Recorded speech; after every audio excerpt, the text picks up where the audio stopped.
Hi, I'm Wendy Pearl.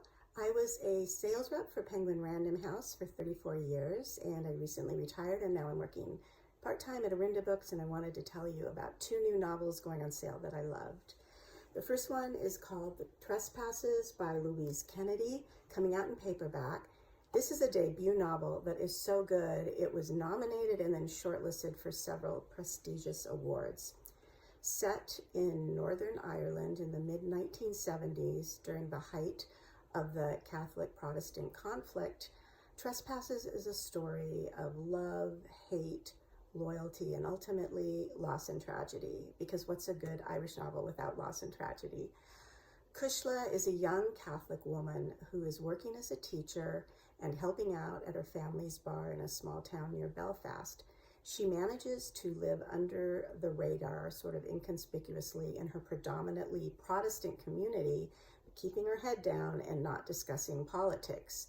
But then she's drawn into a secret and forbidden love affair, and her entire world sort of unravels and implodes.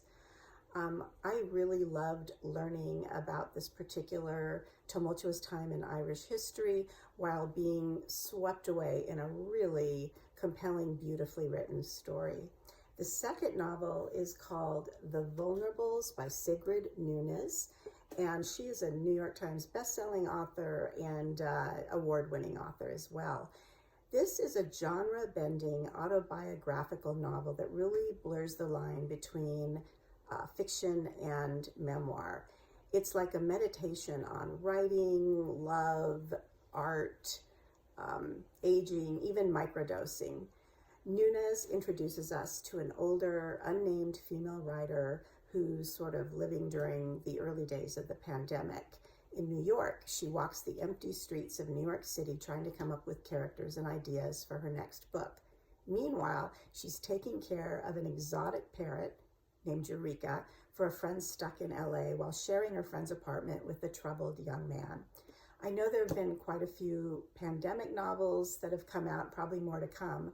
This one's really different. It really focuses on sort of joy and connection during that time as opposed to isolation and anxiety. It's short, it's funny, it's really immersive, and so immersive, in fact, that I read this one in one sitting.